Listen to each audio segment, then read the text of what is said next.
Lei 2. Não confie demais nos amigos. Aprenda a usar os inimigos. Cautela com os amigos, eles o trairão mais rapidamente, pois são com mais facilidade levados à inveja. Eles também se tornam mimados e tirânicos. Mas contrate um ex-inimigo e ele lhe será mais fiel do que um amigo, porque tem mais a provar. De fato, você tem mais o que temer por parte dos amigos do que dos inimigos. Se você não tem inimigos, descubra um jeito de tê-los. Ninguém acredita que um amigo possa trair. Amigos são como os dentes e a mandíbula de um animal perigoso. Se você não toma cuidado, eles acabam mastigando você. É natural querer empregar os amigos quando você mesmo está passando por dificuldades. O mundo é árido e os amigos o suaviza. Além do mais, você os conhece. Por que depender de um estranho quando se tem um amigo à mão? O problema é que nem sempre se conhece os amigos tão bem quanto se imagina.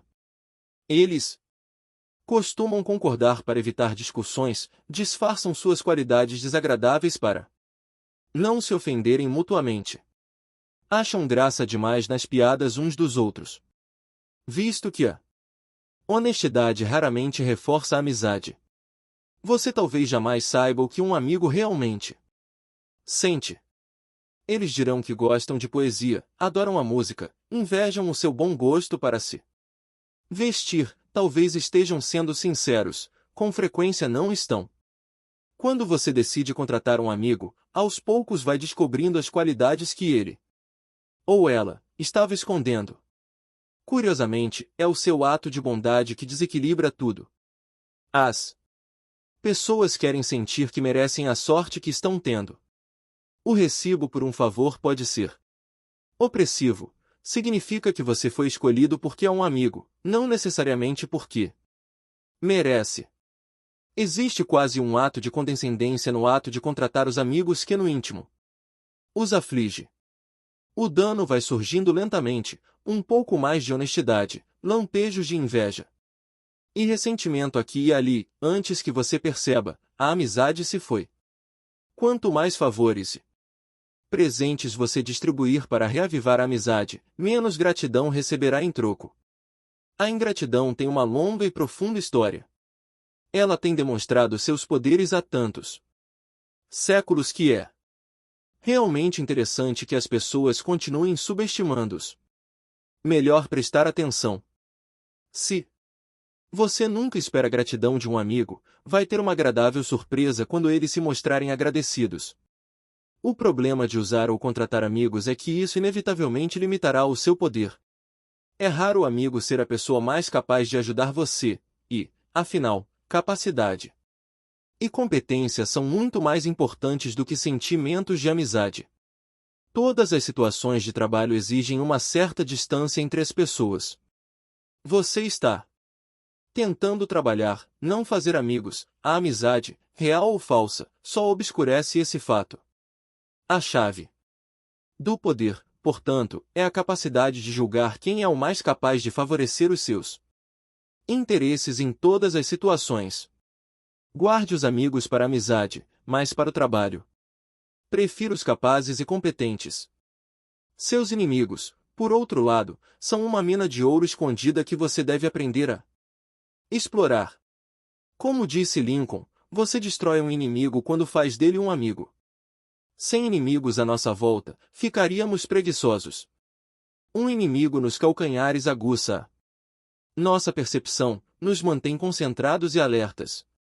Às vezes, então, é melhor usar os inimigos como inimigos mesmo, em vez de transformá-los em amigos ou aliados. Um inimigo nitidamente definido é um argumento muito mais forte a seu favor do que todas as palavras que você conseguir usar. Jamais deixe que a presença de inimigos o perturbe ou aflija. Você está muito melhor com um ou dois adversários declarados do que quando não sabe quem é o seu verdadeiro inimigo. Ó homem de poder aceita o conflito, usando o inimigo para melhorar a sua reputação como um lutador seguro, em quem se pode confiar em épocas incertas. O inverso Embora em geral seja melhor não misturar trabalho com amizade, há momentos em que um amigo pode ser mais eficaz do que um inimigo. Um homem de poder, por exemplo, frequentemente precisa fazer um trabalho sujo, mas, para salvar as aparências, é melhor deixar que outros façam isso por ele. Os amigos são os melhores, visto estarem dispostos a se arriscar pelo afeto que sentem por ele. Além disso, se os seus planos gorarem por algum motivo, o amigo é um bode expiatório muito conveniente. Esta queda do favorito era um truque usado com frequência por reis e soberanos. Eles deixavam que o seu melhor amigo na corte assumisse a responsabilidade por um erro, visto que o público não acreditaria que eles deliberadamente sacrificassem um amigo com esse propósito. E claro que, depois de fazer essa jogada, você perdeu o seu amigo para sempre. E melhor, portanto, reservar o papel de bode expiatório para alguém chegado a você, mas não muito. Finalmente, o problema de trabalhar com amigos é que isso confunde os limites e as distâncias que o trabalho exige. Mas, se ambos os parceiros no arranjo compreendem os perigos envolvidos, um amigo pode ser muito eficaz. Você não deve jamais baixar a guarda nessa aventura. Entretanto, fique sempre atento a qualquer sinal de perturbação emocional, tal como inveja e ingratidão. Nada é estável no reino do poder, e mesmo os amigos mais chegados podem se transformar nos piores inimigos. Os homens apressam-se mais a retribuir um dano do que um benefício, porque a gratidão é um peso e a vingança um prazer. Tácito. Muita gente pensa que um príncipe sábio deveria, tendo oportunidade, incentivar astuciosamente uma inimizade, de forma que, ao eliminá-la, ele possa aumentar a sua grandeza. Os príncipes, especialmente os novos, encontraram mais fé e utilidade naqueles homens a quem, no início do seu poder, viam com suspeita, do que naqueles em quem começaram confiando. Nicolau Maquiavel. Saiba tirar vantagem dos inimigos. Você precisa aprender que não é pela lâmina que se segura a espada, mas pelo punho, para poder se defender.